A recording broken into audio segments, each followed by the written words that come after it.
Hello, everybody. This is Georgianne Hughes, and this is The Bite Show. And we're very blessed to have Olaf Hage with us. You can reach Olaf Hage's materials by going to before2012andbeyond.com. And these materials are very, very interesting. Hi, Olaf. Hi, Georgianne. I want to say that's not my website. It's my distributor's website. Yes. And I'm happy that they're willing to help handle the duplication and labeling and distribution of my CDs. And, that's the go-to place for my latest information. But my website, my own website, is TheTimeQuest, all one word, .com. TheTimeQuest.com is, just think of somebody looking for a watch or trying to find out what time it is. Yeah. TimeQuest.com goes into history, and it documents the date of the birth of Jesus and why on our calendar it's September 11th, and on the Hebrew calendar the 1st of Elul, the first day of the 6th month, and how it relates to 9/11 and the attacks, the World Trade Center, the Pentagon, and so on. It turns out very, very important, and I want to get into that. I understand. We've been having lately some news about attacks on our embassy in Cairo and the consulate at Benghazi in Libya, and the killing of our ambassador to Libya during this attack on the consulate there. Now, let me say, first of all, that it is being reported now that these attacks were planned starting back at least as early as August 30th, before the documentary that an Israeli American who's in hiding in California had been up on, I guess it's YouTube or something. Yeah. I don't know where it is. YouTube is refusing to remove the video. It's YouTube? Yeah. Yeah. Now, YouTube is interesting. YouTube is owned by Google. And the Google people were behind the revolution in Egypt. They went out and handed out cell phones to all these people to help facilitate the revolution overthrew Mubarak, working with the Obama administration. So somewhere in all of this, I smell a giant political rat. Yeah, big one. Got to hear today Romney's reaction to this, which he gave on 9/11 of 2012. He was it sounded to me very diplomatic, very calm, very presidential in his statement.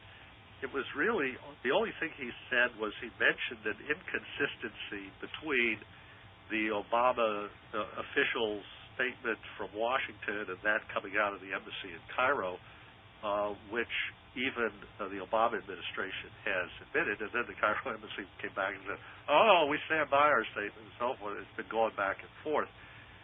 So there seems to be some kind of lack of command and control in terms of our foreign policy and our diplomatic corps over in the Middle East, which is nothing new. The Obama administration has been continually showing a lack of leadership and a lack of proper presidential policy. I mean, nobody really knows exactly what our policy is. Yeah. So it seems to shift with the winds. Yeah.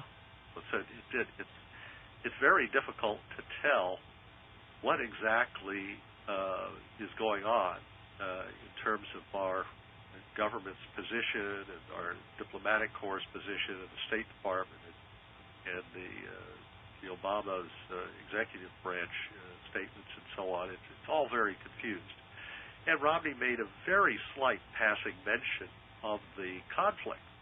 It reminded me of when he was in London, and a reporter asked him, because there had been weeks of problems before the London Olympics, the security staff and the Olympic organizers over there in London were having problems in coordinating and getting enough people and getting them in place in time and so forth. And Romney, in his very diplomatic answer, happened to use the word, "It's unfortunate that these things are happening," but obviously they'll be worked out hopefully in time for the Olympics, and they'll have a good Olympics, which is a perfectly normal, rational, diplomatic statement to make in that situation. Well, the left-wing socialist media jumped all over Romney and said, "Why, they've insulted the British. They've insulted the British Olympics and the Queen and our closest allies and so forth." No, he hadn't. Word unfortunate. What does that mean? I mean, it is the most amorphous, vacuous, non-criticism you could possibly imagine. Okay? And his statement on 9/11, again, when you actually listen to it, it is a very, very mild observation about the conflict, which even Obama and his people were acknowledging, and which the media had acknowledged. And all that Romney was doing was acknowledging what they were themselves admitting to.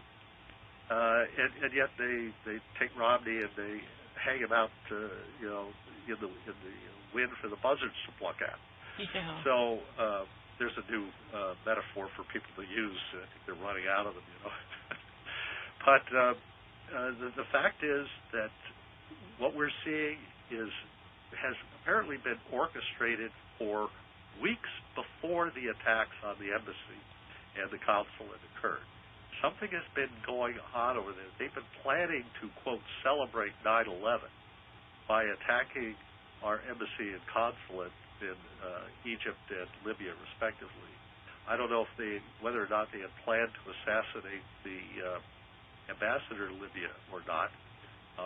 But the people in those embassies and the consulate and so forth, these guys are very, very, very, very friendly to the Muslim Brotherhood and the Muslims, countries, and so forth.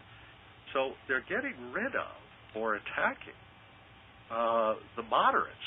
And I think that one of the reasons why they do that is they're trying to get Obama to install more hardline people over there so they can point to them and say, "See, the Americans are bad guys." Whereas when you've got people who are being very nice and friendly to Islam, it's hard for the radicals to get traction against the Americans and to get rallies against the government or against the United States or whatever it is they're trying to do. We're basically playing rope-a-dope over there and letting the Joe Frazier pummel us up against the ropes. And these guys on the extreme end of Islam are looking at this and saying, well, we got to get rid of these guys. We've got to provoke them so that they get more hard line. They're trying to. This is a standard, by the way, communist tactic. The communists are notorious for going after the moderates and eliminating them so that they have more extreme opponents to rally the people against. And that's essentially what the strategy is over there. And, of course, Romney's going to try to build up the military and get us back to where we can, compete with the growing Chinese and Russian fleets, or at least that's what he's claiming during the campaign. Romney was the far leftist back in the 90s, and now we're supposed to believe he's a Reagan conservative. Yeah. Yeah, right. We got two leftists running against each other, Obama and Romney.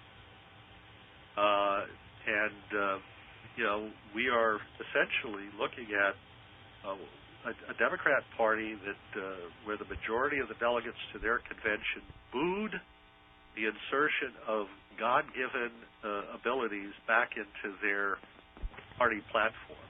The phrase God-given, they booed 3 times. and it was it sounded to me like a clear majority was booing. And the people who would do that, you have to think about what kind of mindset do the Democrats have? You know, Yeah. they've been slowly editing God out of their platform for decades, by the way. And this was the final removal of God from their platform. And they were, they had thought they had finally kicked God out of their party. And so they were very frustrated when there was an attempt by Obama and the leadership of the Democrats to force it back in so that they didn't lose political traction in the campaign. So there's an element in the Democrat Party that is just openly anti-God, what we might call biblical religion, Judaism, Christianity, whatever. They just don't want the word God in their platform. They also protested the statement about Israel having Jerusalem as its capital. I thought Tel Aviv was the capital. That's how naive I am. Yeah. But they, the Knesset apparently now means in Jerusalem and all the rest of it. They've moved everything over there. And I guess a country has a right to put its capital wherever it chooses. And if we're going to recognize Israel, we should recognize that. But it's a major political issue with the Palestinians and the Muslims, the Arabs, and so on.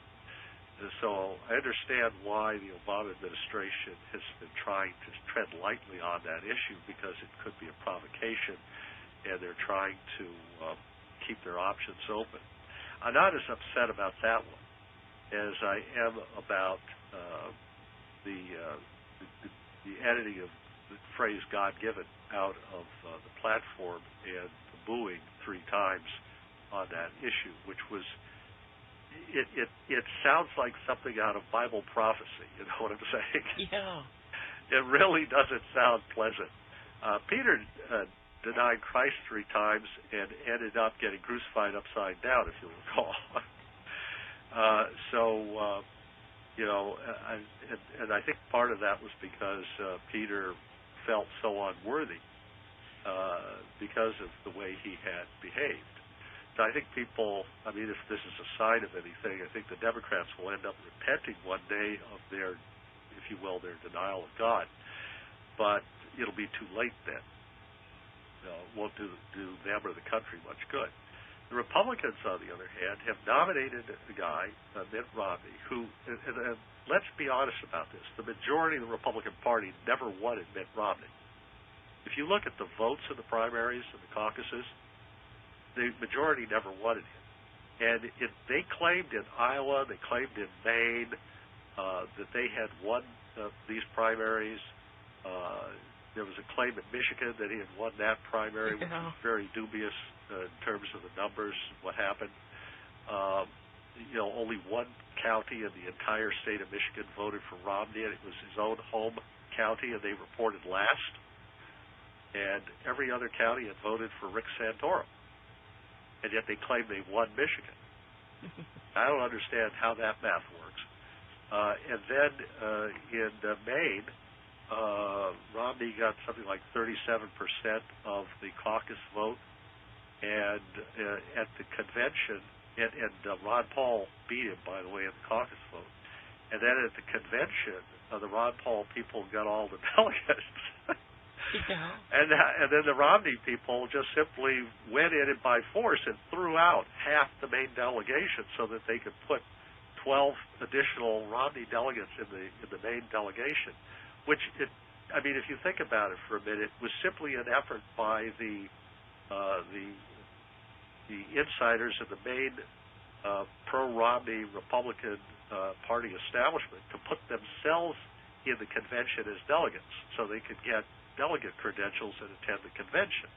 That's all that was, But, never mind that everything was done fair and square, as far as the caucuses and the convention was concerned in terms of Ron Paul winning. I'm not a Ron Paul fan, as you know. he's one of the biggest pork barrel spenders in Congress, and he goes out and he criticizes everybody else for doing it. The fact of the matter is that the Romney people claimed they wanted Iowa. They had not. There were phony numbers being reported that night, and it turned out Rick Santorum had actually wanted Iowa. This kind of thing was rigged. Romney did not win a majority of the contested primaries votes. He lost. He had only a minority of the votes. So most Republicans did not want him. But the Republican leadership decided we're going to shove Romney down the throats of the people of the Republican Party, whether they like him or not. Yeah. They had decided that Romney was going to get it.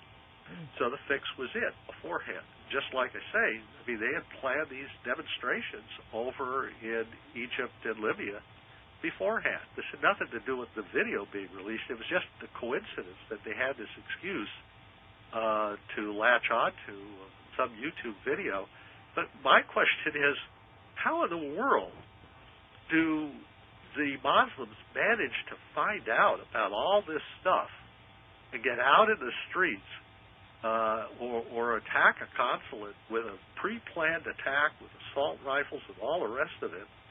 How do they manage to do that within seconds of a video being posted on YouTube? And the bad thing about it, Olaf, this video will cause Christians in Egypt and Libya to be killed. Well, it wasn't produced by Christians. That's what I'm getting at. It was some apparently Israeli-American in California. I don't know what that means. We don't know who his name is. I haven't heard his name mentioned. I haven't seen it. I don't know what the content is.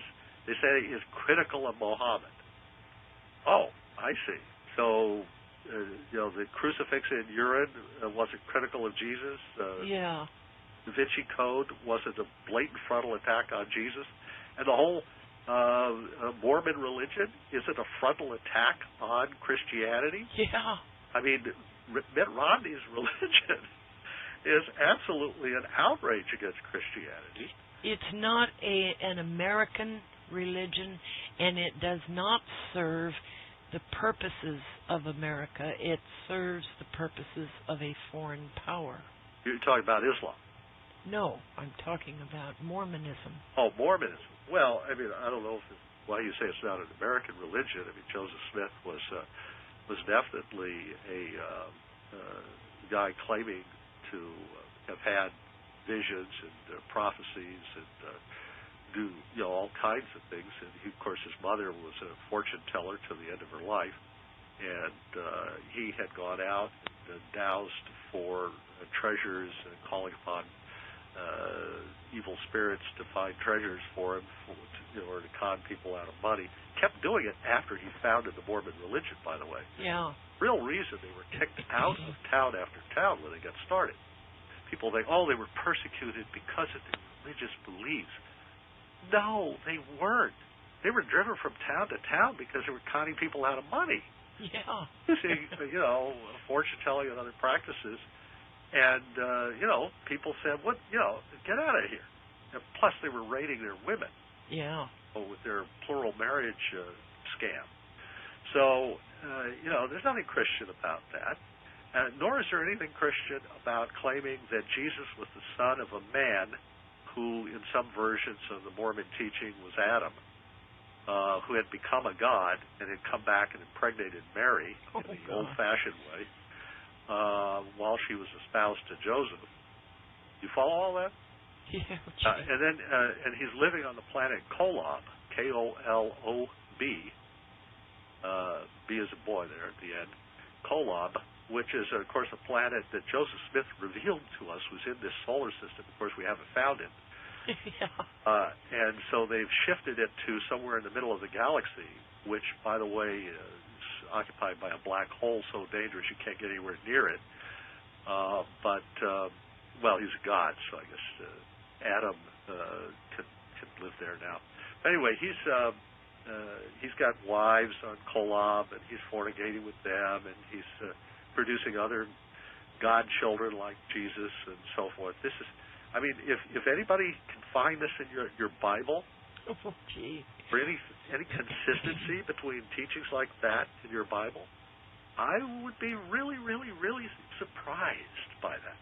It's not surprising they have to do their own Bible translation, and it's not surprising that Joseph Smith, in his own words, in a pamphlet that the church hands out, says in his own words that he was under some kind of dark spiritual influence at the time he had his first vision, and that he had never prayed out loud before in his life.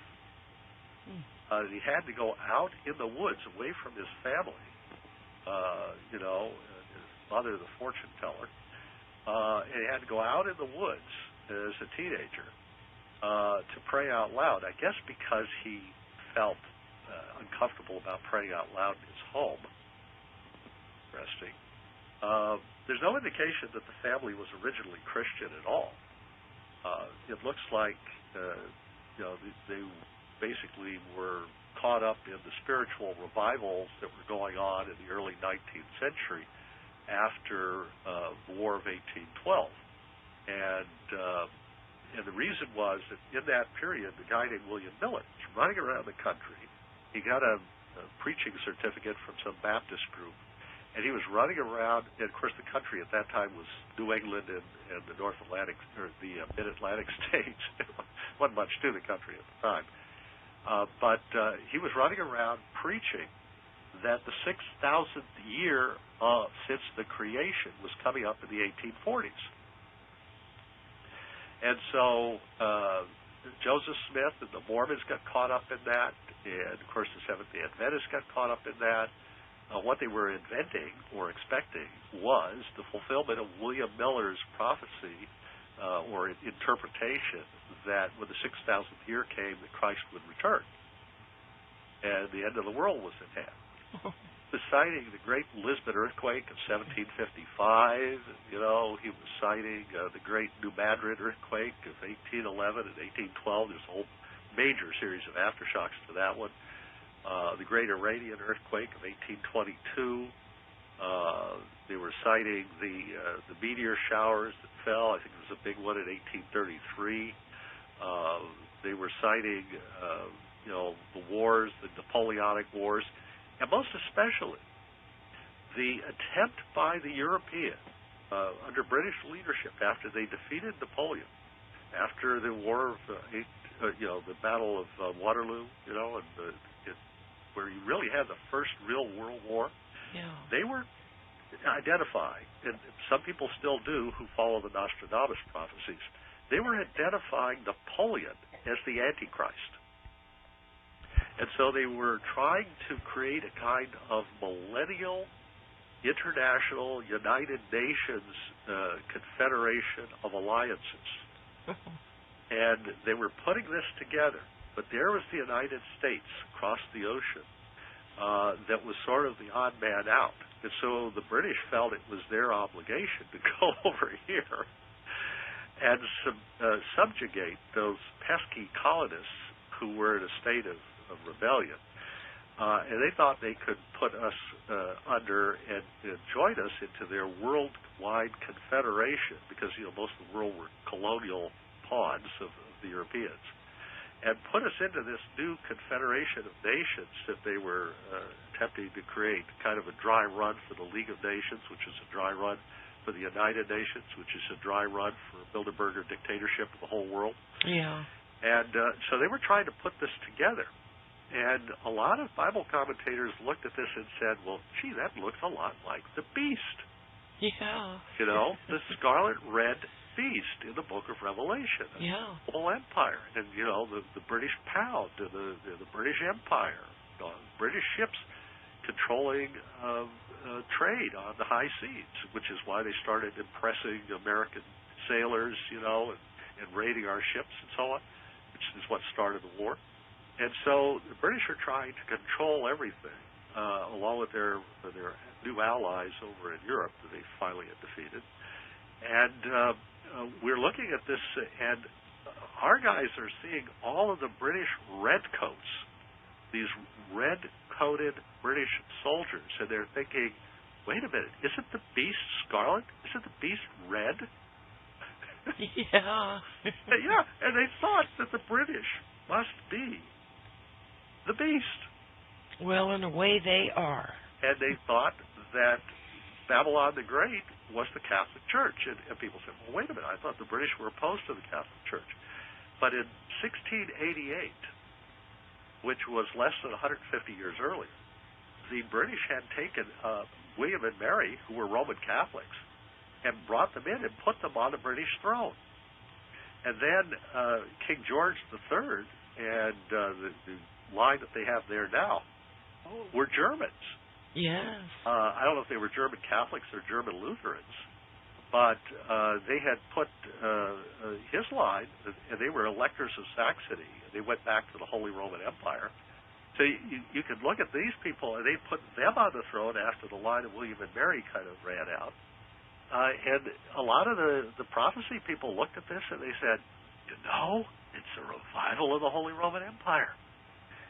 It's the revival of one of the seven heads of the beast, and they could identify the British with that, and the red color of their military, and this attempt to create a kind of a global government for the first time, and a global financial empire, the British East India Trade Company and all of that. You think about this for a minute. What was it we protested in the Tea Party, Boston Tea Party? It was a sales tax on tea, okay? Now, the modern Tea Party, this is how twisted things are. The modern Tea Party is actually apparently in favor of a national sales tax, not just on tea, on everything. Yeah. Oh, boy. What insanity. Yes. What hypocrisy. Okay? And what ignorance of history. Yeah. Okay? Everything is backwards, upside down, inside out, screwed up. It's just unbelievable. So we got two leftists running for president. We have the Congress and the Senate with people on one side who want to cut any kind of help to the poor and the elderly and the people who really need it, and give tax breaks to people who don't need them. And in the other party, wants gay marriage. They want to have abortion of newborn babies whose only crime is that their umbilical cord hasn't yet been cut in partial birth abortion, and they want all the taxpayers to pay for it. Oh, gee. And they want to deny God 3 times at their convention. Who do you vote for? If you're a Christian, if you believe in the Bible, who would you vote for? There's nobody to vote for. I've got a video up on my guest page that says Americans should boycott the election. Well, yeah. The trouble is, if you don't vote, the other guy, wins. And you end up with socialists and communists and radicals and all kinds of extremists in office, and you have to vote for the lesser of the two weevils. Yeah. You catch the W at the beginning of evil there. It really is. It's scary. How do we get into this mess? I think we got into this mess because we became a proud, selfish, greedy country. And we turned our backs on God. And we've turned our backs on God for a long time. We've been progressively doing this. Our ancestors would be appalled at what the people of this country in both parties are saying today. Yeah. Back in 1965, I wrote a guest editorial in my op-ed page editorial in my college paper after I came back from being a delegate to the Young Republican Convention in Vermont. And I had seen the extremists taking over the Young Republicans in Vermont, outsiders who weren't even from Vermont, by the way. And, of course, we had all seen that when the Republicans did not go out and vote in the 64 election, because Lyndon Johnson's vote was not that great. It actually wasn't. It was a lack of Republicans voting that gave him his landslide. And when the Republicans didn't put up a fight, essentially, far left-wing socialists and extremists over the Democrat Party. And that's why we got into this mess when people stayed at home. See, so I think people, if you want to make a difference, you can't make a difference by not voting. But I wrote that op-ed page saying that the two parties which had traditionally been moderate, middle-of-the-road parties with, right and left-wing branches. They've been a broad spectrum, or what we call big tents. You had conservatives in the Democrat Party. You had some leftists in the Democrat Party, but you also had a lot of moderates in the middle. In fact, it's hard to find differences between the policies of John Kennedy and the policies of Ronald Reagan. It really is hard to find differences. There are a few, mostly to do with unions, but most of their policies are pretty similar. So the policies of the parties in terms of who could belong and who controlled them and so forth, they were fairly middle of the road. But 64, it switched. And you ended up having the Republicans taken over by a very right-wing group that left open the election to the Democrat leftists to win lots of seats they would never have won ordinarily.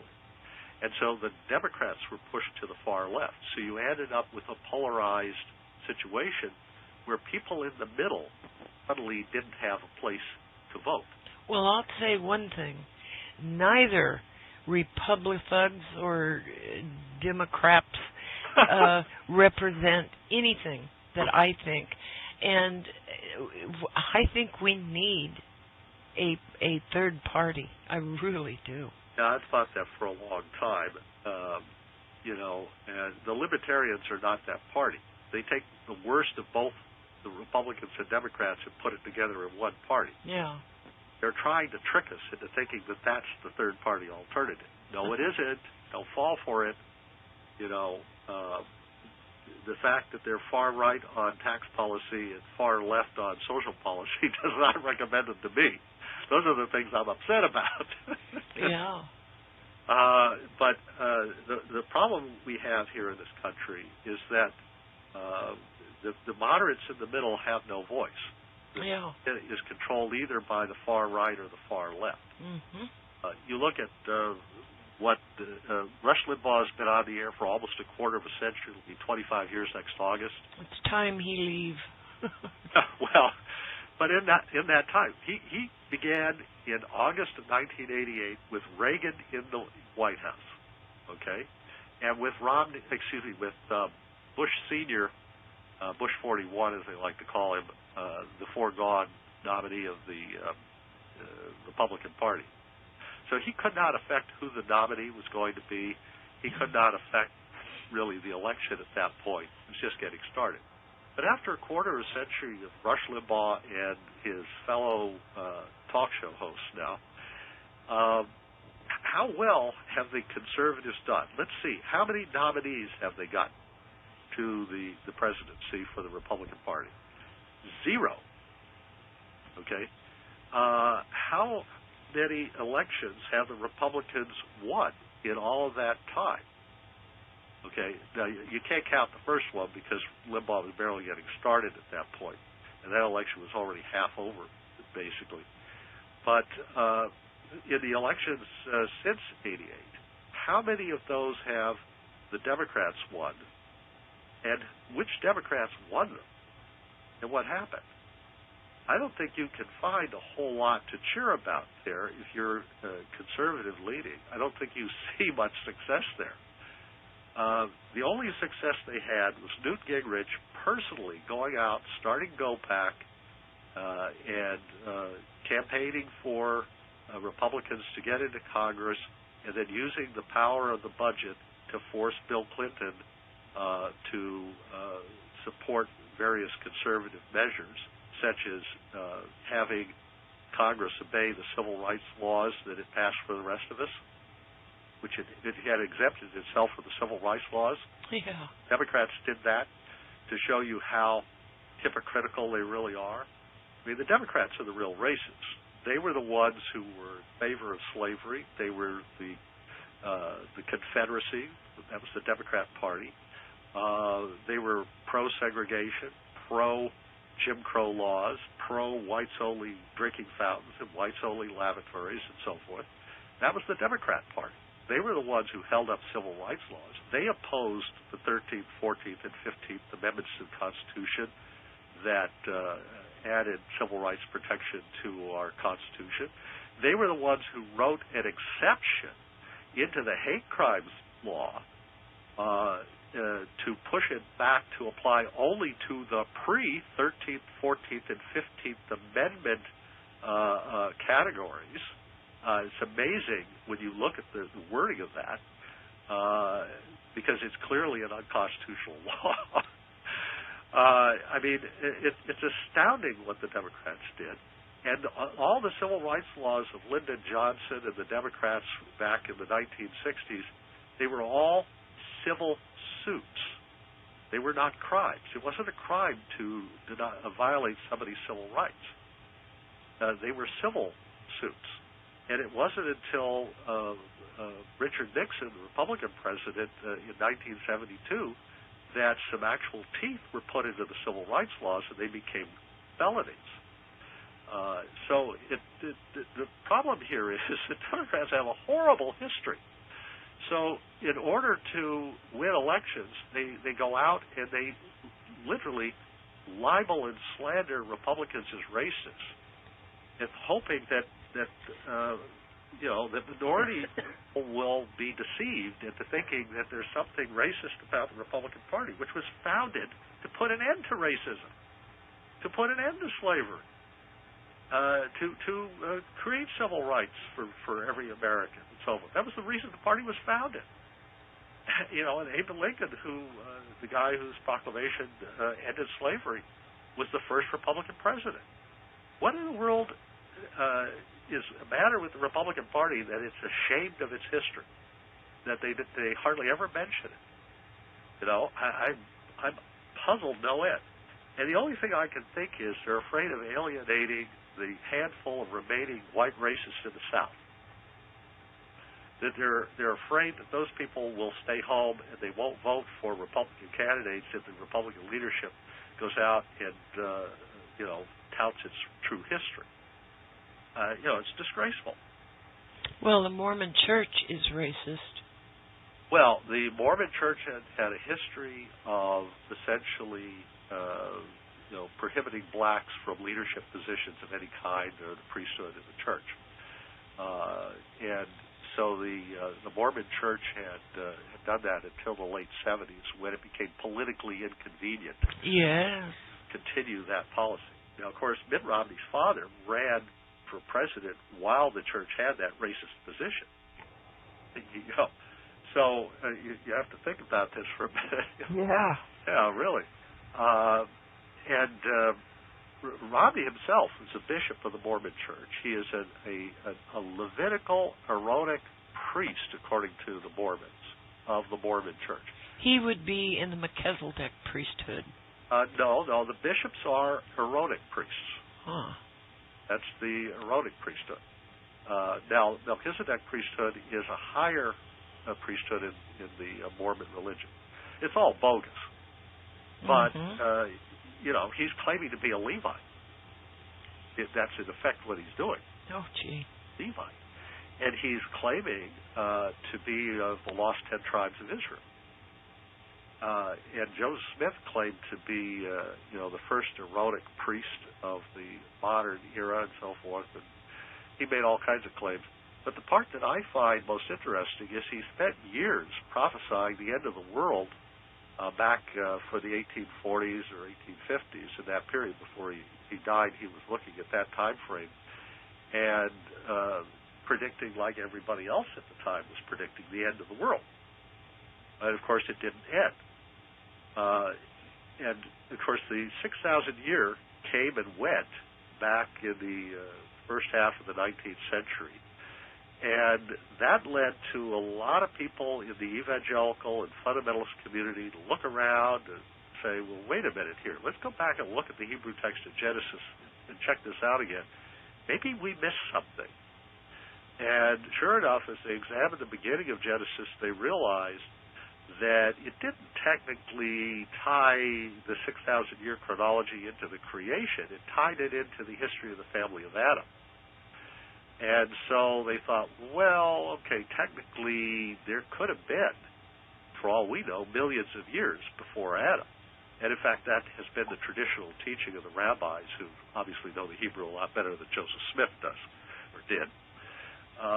So there was a widespread change in position by a lot of these teachers and preachers, so that by the end of the 19th century, by the end of the 1800s, every major Protestant Bible college and divinity school, all the fundamentalist and evangelical schools and seminaries were teaching that the beginning of Genesis involved either a day-age theory of many thousands of years long, or it was what they call the root and reconstruction theory, that there had been a destruction, the tohu and bohu destruction, followed by a recreation of the world and revival of the world. Even the Seventh-day Adventists adopted that position. Even they realized that there had been some kind of prior world, and as far as I know, they still do. Well, I'm not sure the Mormons yet have caught up to that. This brings it's amazing. This brings us to Typhon. Yeah. Now, I want to point out, I mentioned last time that Isaiah 9 is a key passage here because it starts with the birth of Jesus, and I won't read all of this. I'm just going to select some key verses out. But it's chapter 9 of the book of Isaiah. It's right near the middle of your Bible. And it starts with verse 6, and it goes to verse 12. Okay? It starts with the birth of Jesus. For unto us a child is born, unto us a son is given, the government shall be upon his shoulders, his name shall be called Wonderful Counselor, the Mighty God, the Everlasting Father, the Prince of Peace. Of the increase of his government and peace there shall be no end, upon the throne of David and upon his kingdom, to order it, to establish it with justice and with righteousness from henceforth, even forever. The zeal of the Lord of hosts will perform this. The Lord sent a word unto Jacob, and it hath lighted upon Israel, Jacob and Israel, and all the people shall know, even Ephraim and the inhabitants of Samaria, that say in the pride and stoutness of heart, the bricks are fallen down, but we will build with hewn stones. The sycamores, that the fig tree, is cut down, but we will change it into cedars. Therefore the Lord shall set up the adversaries of Rezin, these are Syrians, against him, and join his enemies together. That's Egypt, Libya, Iran, Iraq, all of these Islamic nations. The Syrians before, and the Philistines, and the Palestinians behind, and they shall devour Israel with open mouth. For all this, the Lord's anger is not turned away, but his hand is stretched out still. And he goes on to talk about the fires that are coming upon the crops and the mountains of Israel, and how the smoke will darken the land, and how the crops will fail, and the people will turn to hunger and famine. And for all this, again, he says, his hand is stretched out still.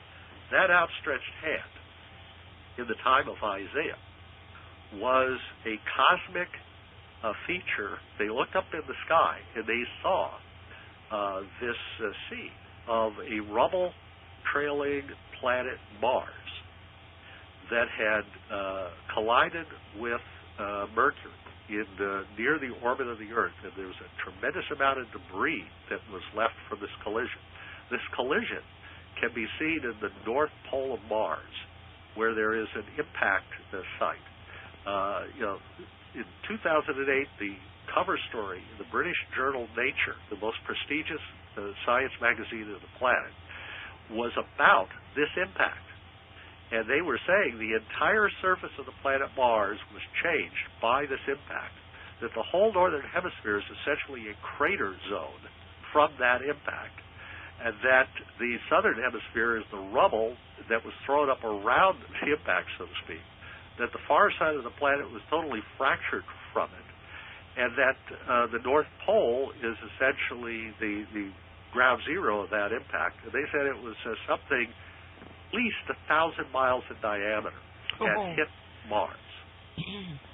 Now, because they were NASA JPL scientists, I think that was James O'Keefe and his group there that was doing this research, they said, well, this must have happened billions of years ago. This couldn't be recent.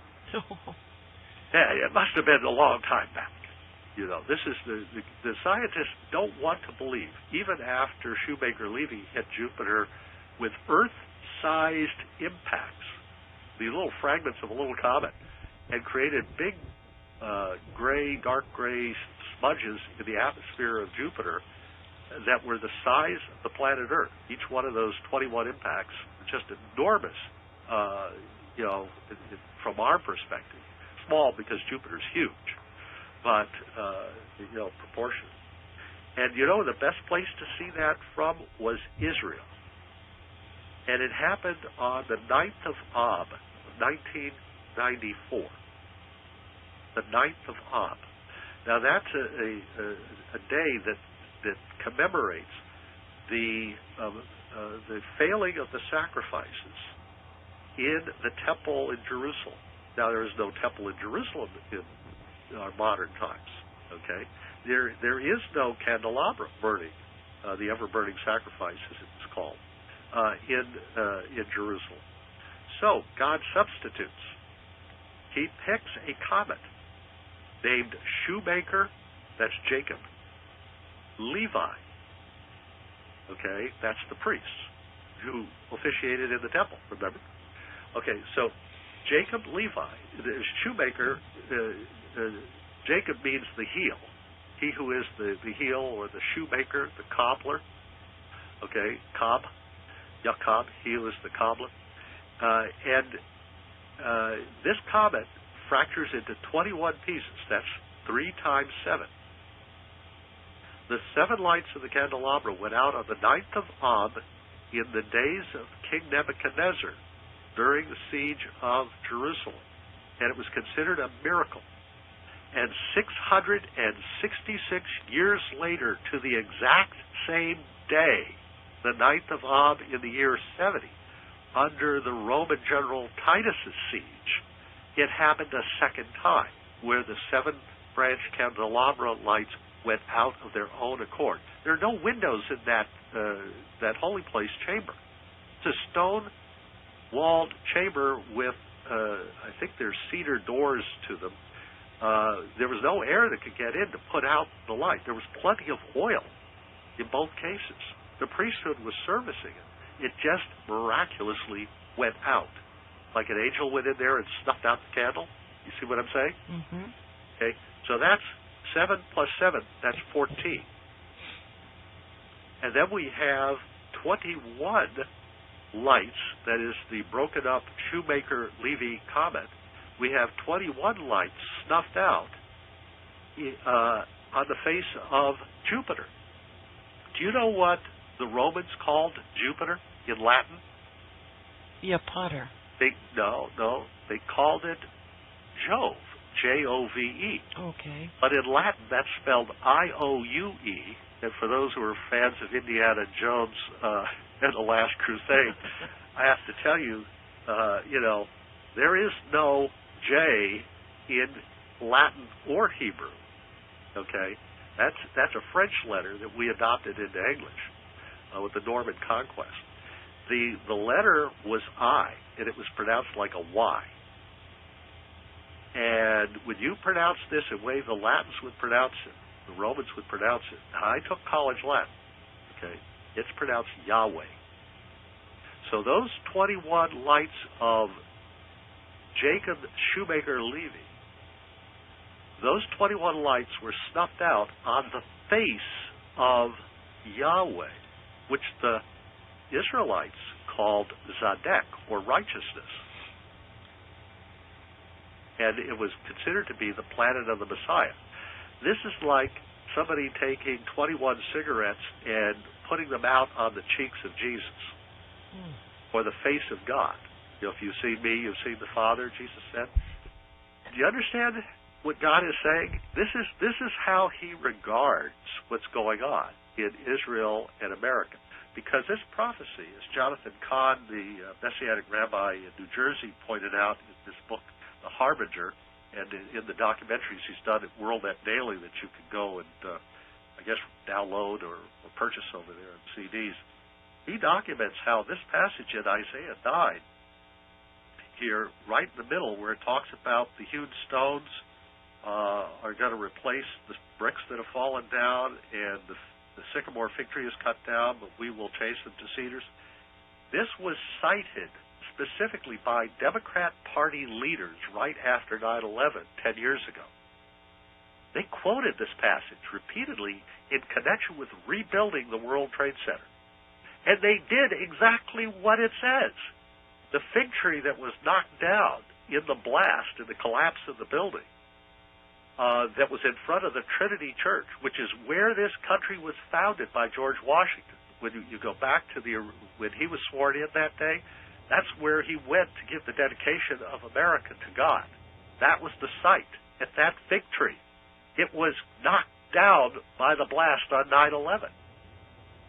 Okay? And then they turned around and they put up what is the equivalent of a cedar tree, you know, in terms of species.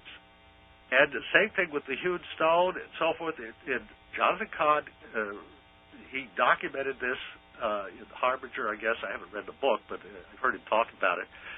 And he documents this very vividly. I have seen the video.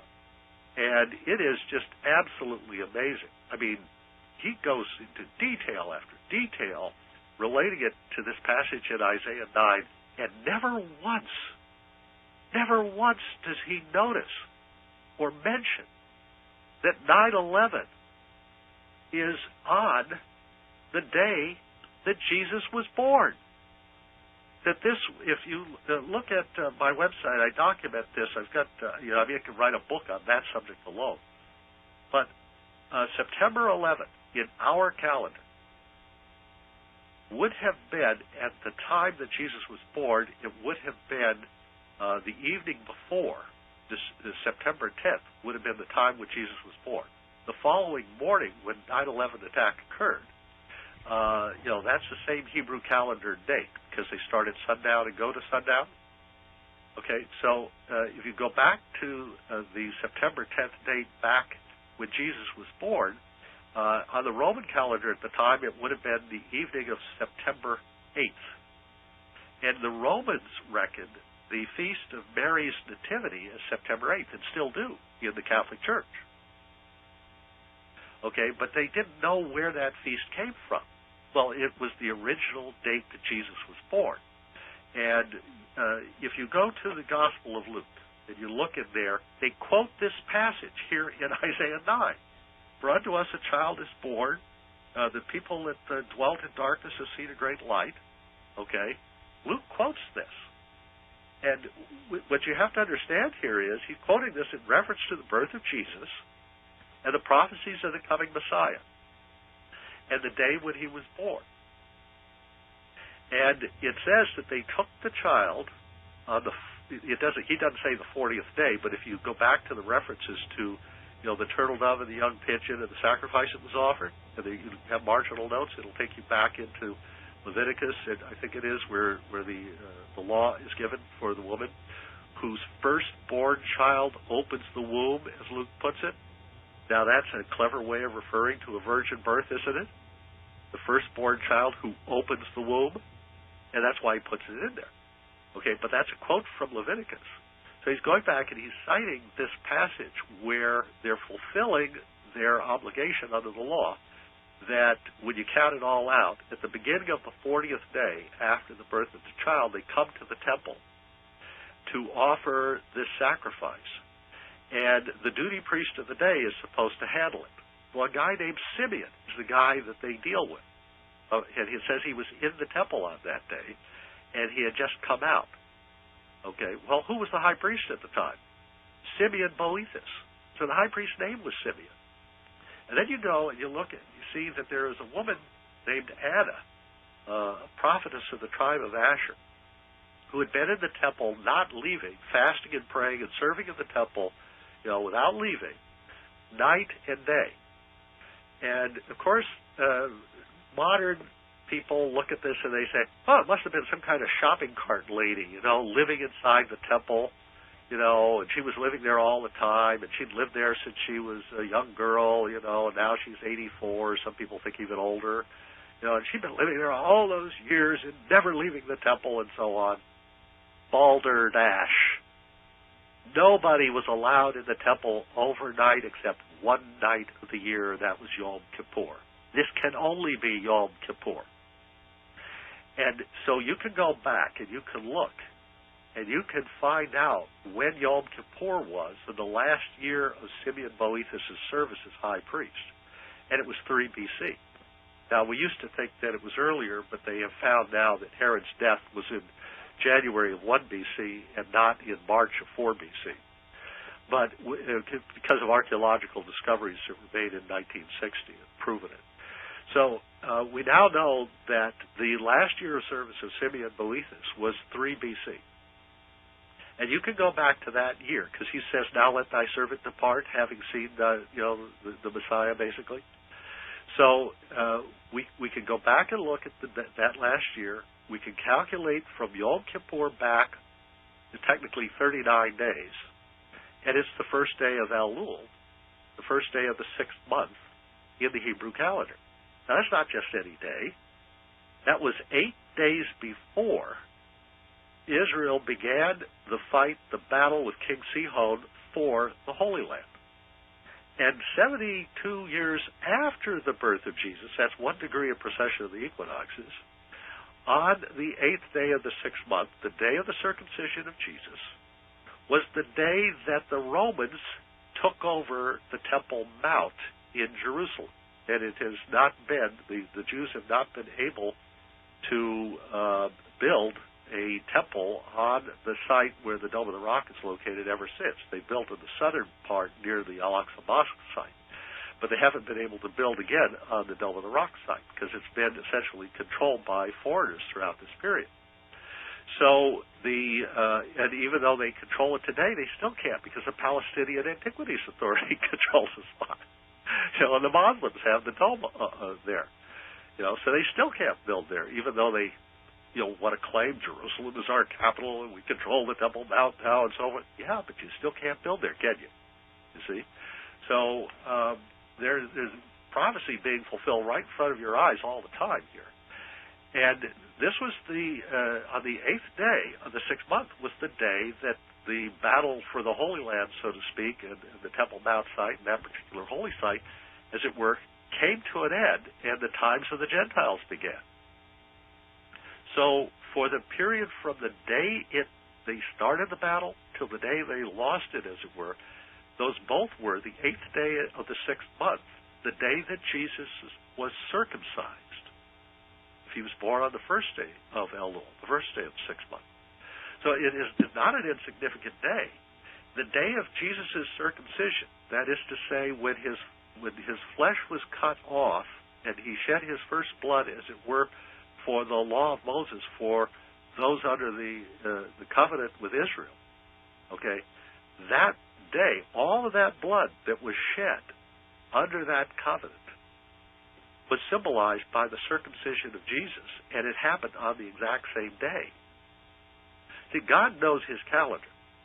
He knows his plan. He knows what he's doing. He's not an idiot. He's not blind. He's not ignoring us. He's paying strict attention, and he knows what we're doing. Every time we abort a child, he knows what we're doing, okay? Every time we go out and deny him at a convention and boo him, he knows we're doing it. It's not done in secret. And if we turn around and elect those Democrats to office, then God will regard us as having all booed him. You see the problem? this is, I mean, as much as we might like it not to be that way, the fact of the matter is, if the Democrats win this, he will regard it as a rejection. But on the other hand, if Romney wins, he also regards it as a rejection because of the fact that he is a bishop, an Aaronic priest of I want to do a pun on error here, but an erroneous church. So he's an official of a church that denies that Jesus is the Son of God. It's not a church, it's a cult. Well, okay, it's cult, the Mormon cult, that denies verse 6 of Isaiah 9. It's denying that verse. It's denying this whole passage. So he says his arm is stretched out still. His hand is stretched out still. And I believe this refers to what I call Typhon, and which the ancients called Typhon. Among other things, they called it Typhoeus, they called it Phaeton, they called it Phaeton, they called it Python, they called it Apollyon, and all kinds of things. I mean, it's called by a lot of different things. But this object is half of a fractured planet that couldn't stay together in the asteroid belt. That's a very unstable place.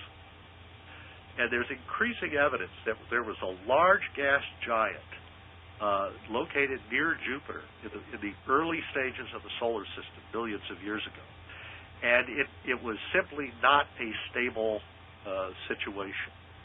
And you cannot have the solar system the way we have it today unless there was one more big gas giant planet in the early solar system. They've tried to run the reconstructions on the computers.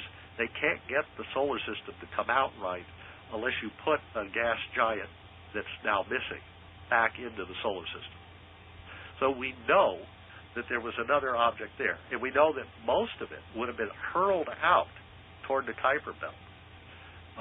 It would have broken up, I think, under the gravity of Jupiter and the Sun. It's a very unstable location. And what you would have behind would be a pile of rubble that would be about 1,000th of the mass of the planet. There would be a lot more of the planet that would be hurled out. And that's just the solid material from the core. Okay? But the gas would just dissipate. So if you look at a Saturn-sized planet, you're looking at a core which would have had about 6 to 12 Earth masses. Curiously, we're talking about Isaiah 9 verses 6 through 12. And it would have had a core of 6 to 12 Earth masses. That's the latest estimate I've seen. And when it broke up, there would have been some fragmentation, but you would have had two halves of somewhere between 3 to 6 Earth masses. I average it out and say maybe 4 Earth masses apiece. That's 4 times the mass of our planet. That's big if it gets near us. Okay?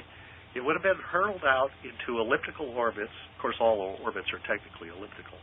But it would have been hurled out toward the Kuiper Belt. That is, out beyond Neptune. And these two halves would have been going in opposite directions. And eventually, because of the way planetary mechanics operate, they would have kept coming back toward the asteroid belt. And they would have been slightly diverted in their orbits, but eventually, about 600 million years ago, it appears they collided in the asteroid belt, showering the Earth and Venus and the Moon and probably Mars and Mercury and everything else around that vicinity with debris. We know there are heavy bombardments of the Earth, Venus, the Moon occurred at that time. So we know that there was a big collision and a lot of debris. What was left over was at least one Earth-sized object, because that Earth-sized object, 3.2 million years ago, collided with Uranus and knocked it over on its side. Now, Uranus is out beyond Saturn, and to put it a little differently, it's about twice as far from the Sun as Saturn is. And Saturn's about twice as far out as Jupiter is. And Jupiter is about 5 times further out than the Earth is. They'll give you some measure of the size of these things. I mean, we're talking on a very large, if you will, cosmic or as I like to put it, God-sized scale. This is the scale where God operates, okay? And that thing hit Jupiter so hard, it knocked a planet that is 15 times or more as massive as the Earth when it was hit, onto its side, so that the planet Uranus is lying on its side out there. And it must have gouged out some of the surface of Uranus when it did it. It hit a glancing blow. The surface of Uranus, they believe, is covered with fine nanodiamonds because they would precipitate out of its atmosphere because of the nature of the gravity of the atmosphere of Uranus and Neptune. They think both those planets have a thin coating, I don't know, maybe a thick coating after billions of years, of nanodiamonds on their surface. So that would have been scooped up by this object, and I'm just going to call it Typhon. Typhon would have, like Typhoon, which actually is named after it, by the way. It would have scooped up a lot of that nanodiamond dust. That becomes the signature of Typhon and the comets associated with it and debris associated with it. So, guess what? The inner solar system is filled with fine dust, which we call the zodiacal light. It reflects sunlight, and it's in a plane of the orbits of the planets. So this means that Typhon is orbiting in the plane of the planets. It comes by the Earth twice. And this zodiacal dust extends out to the planet Mars. It is a thin layer that it can only be explained if a large comet or a lot of this dust was injected into the solar system, according to British astronomers, about 5,000 years ago. In other words, when the Mayan calendar cycle began, okay, this nanodiamond dust, I'll just call it diamond dust, but nanodiamonds means it's really tiny. It's not something you take to the jeweler and say, I'd like a setting for this. Yeah. You need more than a jeweler's loupe to see a piece of it. But it's real fine dust. This stuff is what the Earth plows through as we orbit the sun. But every time Typhon comes into the solar system, which is to say every 5,000 years, that's its orbit. That's the Mayan calendar cycle. That is the orbit of Typhon. Every time it comes in, it's a little over 5,000 years, but every time it comes in, it leaves behind a lot of this dust. This dust gets into our atmosphere, and the moisture that's evaporated up from the oceans coalesces on this dust, and that's why we get rain.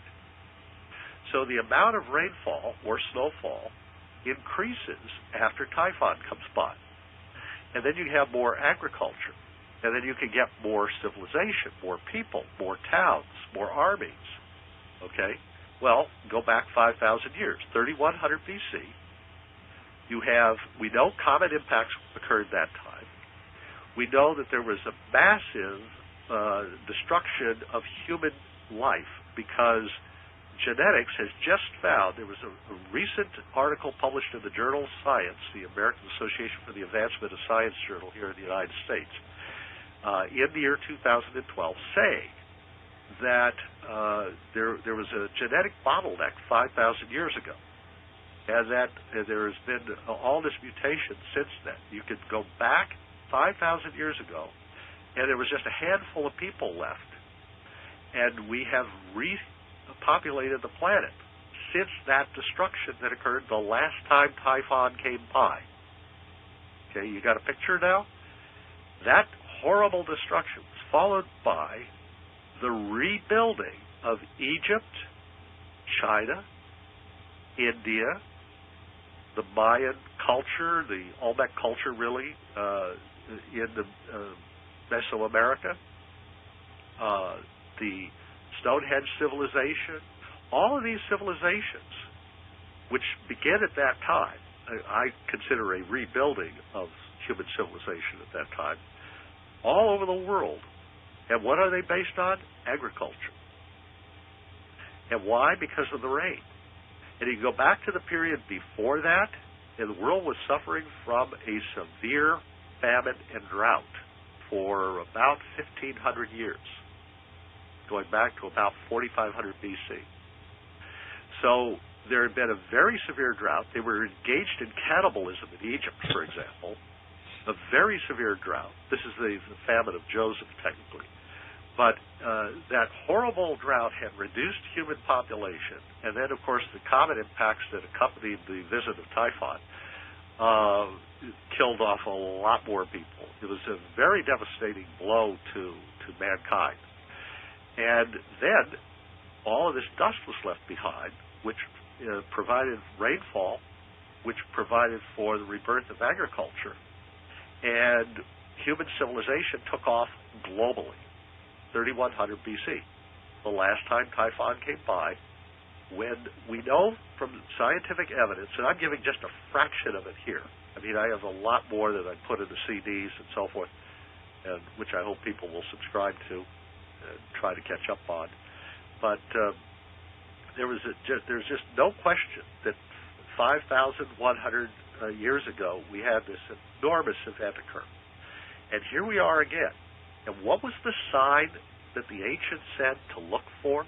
I mean, there was a number of things they said to watch for, but one of them was fireballs. Fireballs falling from the sky, the leading edge of the cloud of debris surrounding Typhon. Remember, it's crashed into the planet Uranus. It is surrounded by comets and rocky debris and dust and so forth. It's a big cloud of crud. And it stretches out over the orbit. In fact, the entire orbit is filled with this stuff. We have 4 detectors on the moon that detect impacts on the moon that the astronauts put there. They show impacts peaking in late June when this meteor stream is crossed by the Earth. It's called the Taurus B meteor stream. There's another one later on in the year as well. And we have 3 times as many impacts on the moon in the June crossing as we do for most of the rest of the year, except for the other side of the orbit when this thing comes by. Okay, so this is an Earth crossing object full of debris. And now we're approaching the heart of this stream of debris, and the thing that's holding all of this stuff together at the heart of the Taurus B meteor stream is Typhon, this leftover fractured object that hit the other half of this fractured planet about 600 million years ago and was knocked down from, say, 4 Earth masses to, say, 2 or 1 Earth mass, and then about 3.2 million years ago was probably knocked down a little bit further. But it's still a very big object. Okay, this thing is on its way to visit us again. It has entered into the solar system.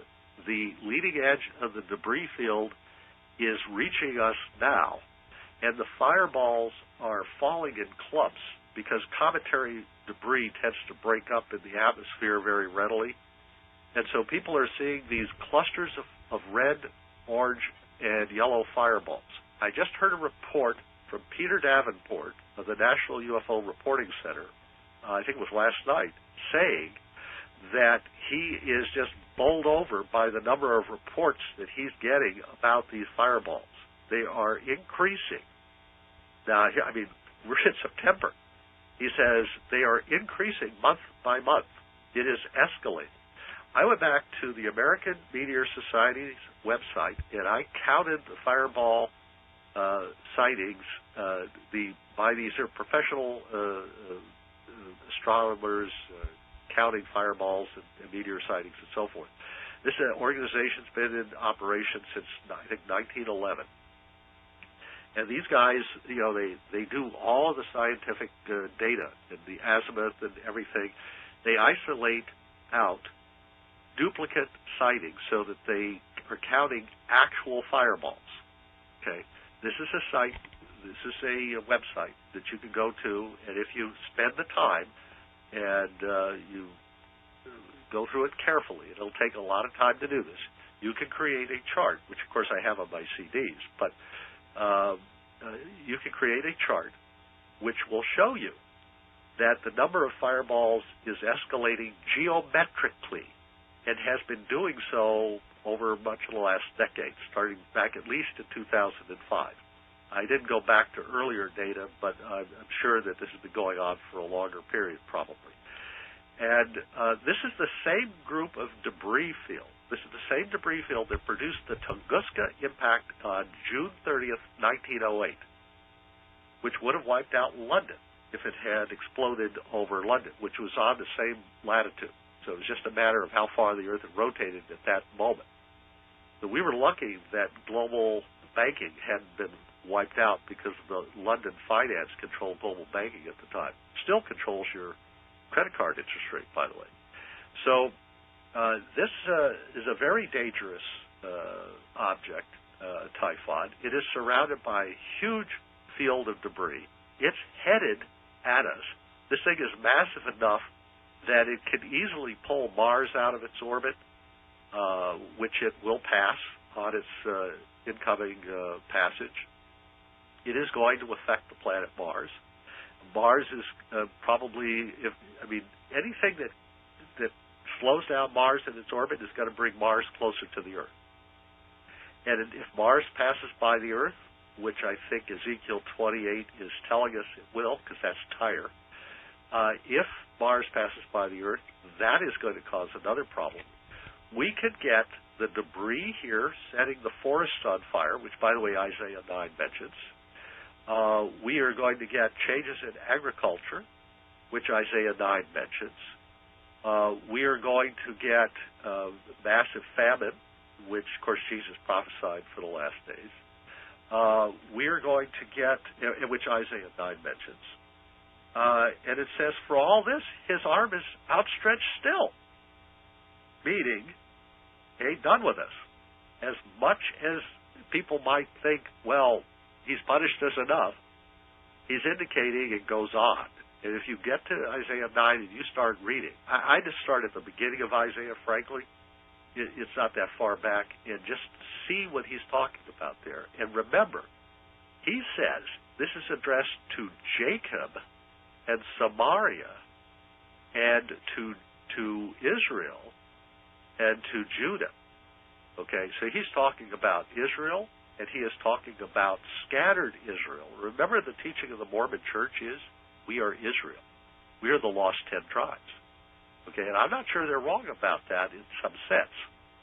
Okay, I think that clearly we know that the people of Israel were scattered. They're not all back in the Holy Land by any stretch.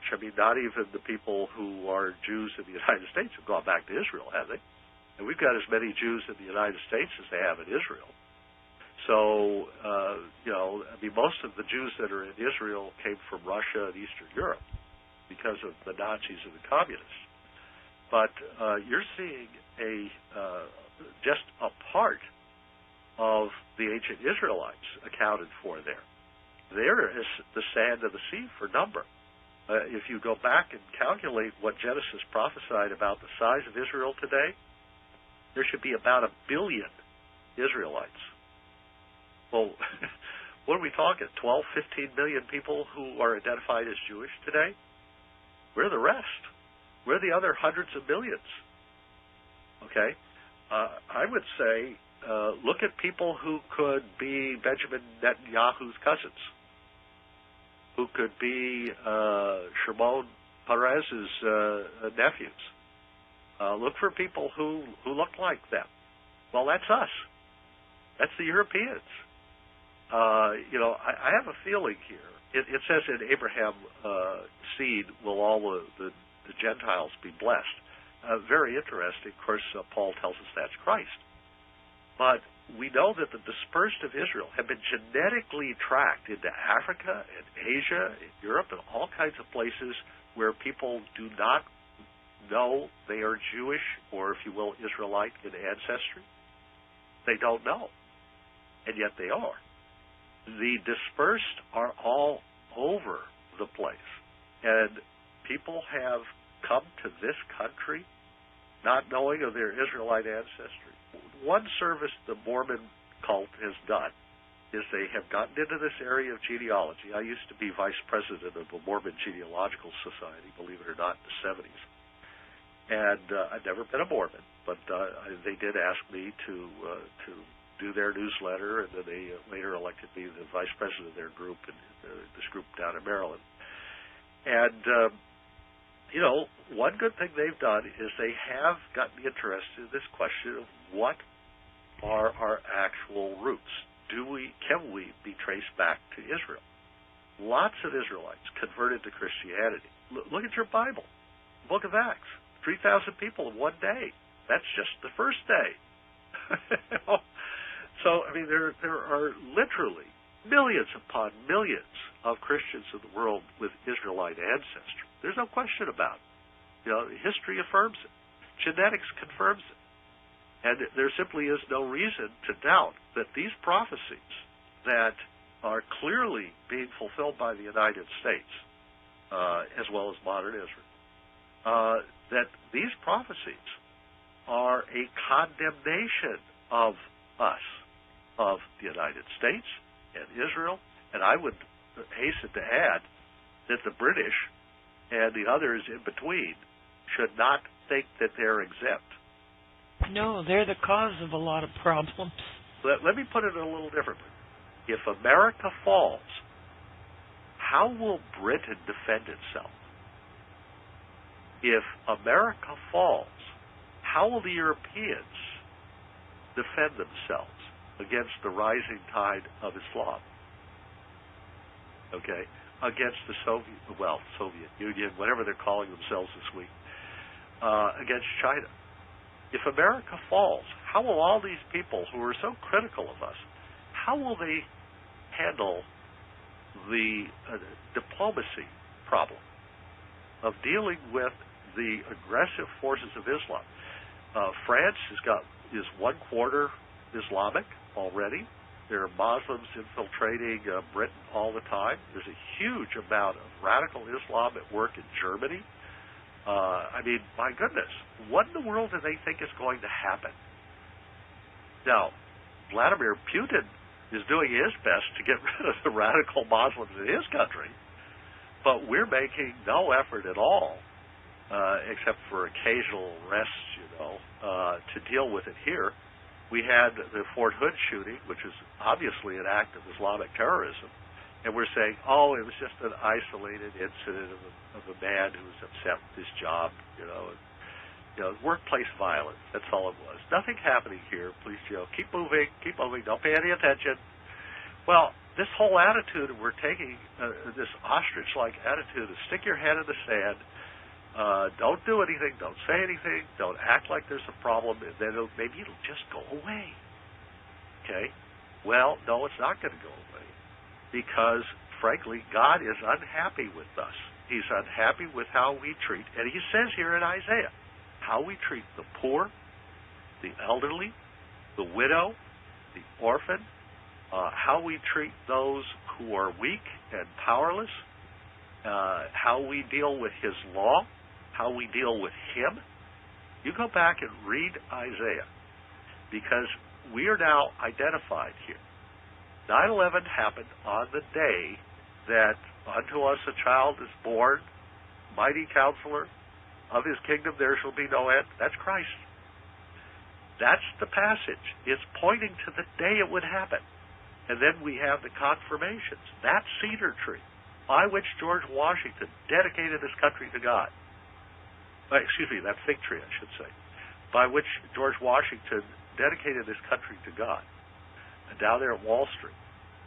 That tree was destroyed, wiped out by the 9/11 attack. Okay? I don't think these are coincidences. I would have to agree with Jonathan Cahn here. This is definitely a warning from God. And he's asking us to repent. And I think the fact that these fireballs are coming down, and I think starting some of these forest fires out west, whose clouds will eventually blanket our croplands and cut our crop yields and send us into famine. If this continues to escalate, as it apparently is doing, I think this is coming from God as a curse upon this nation, but it's also happening at a steady, increasing pace, so that people will go back to the Scriptures and have a chance to repent. You know? Well, Olaf, this has been, oh boy, full of information. Tell people how they can get your materials. Yes. If you want to find out about the Birth of Jesus material, you can just go up to my website, thetimequest.com. THETIMEQUEST, all one word, .com. And I have articles up there on the birth of Jesus, the date of the crucifixion, on 9/11, and the connection with the birth of Jesus, and so on. And those have been up there for a long time. Yeah. And then if you're interested in the Typhon material and the Mars material and so forth, go to before 2012 and beyond.com. Before 2012 and beyond.com. That's all one word also. And they sell the CDs there. They duplicate and ship those all over the world. You can buy them with credit cards and whatever. I guess you could probably use some kind of beads or something that you bought Kuala Lumpur. If PayPal accepts it, you can get the CDs. Yeah. You know? So, and they, like I say, they ship all over the world. So wherever you are, you can order those and you can catch up on that material. There are two kinds of material there. There's audio, MP3, CDs. These are MP3 files. There's like 12 hours on a CD. Okay, a lot of material. And then usually I do, a whole bunch of different topics. We talk about the birth of Jesus. We talk about Mars and end-time prophecy and history and politics and economics, a lot of different things that relate to Bible prophecy. Then we have a CD starting with number 6. You get a printed report with documented, footnote-type documentation, and illustrations and charts, graphs, maps, all that sort of thing. When you get up to CD number 7. So it is really worth it to take advantage of the 6 CD offer and then subscribe starting with number 7 right away. And that will get you the reports right away. You'll get the 6 CDs. Well, actually, I think it's 12 CDs. I forget how many CDs you get with the initial purchase. But it's like 72 hours or 98 hours or some incredible number. I mean, what is 6 times 12? 72 hours it is. So 72 hours of material plus bonus stuff. And then starting with CD number 7, you start getting the print reports on a separate CD. They're in Acrobat 3.0, so anybody can read those. And that's where you start to get into all of the really what we call for your eyes only material. This is just, I don't know how to describe it. Georgianne, you've seen some Yes, stuff. and it's too hot for the internet. It's amazing. Yeah. Everybody, And footnotes. if you have an interest in history, in the future. Yeah, in the future, go to before 2012 and beyond.com and get Olaf's CDs. He promises extraordinary material, and believe me, he delivers it. So God bless everybody out there that's listening. Good night, and thank you, Olaf.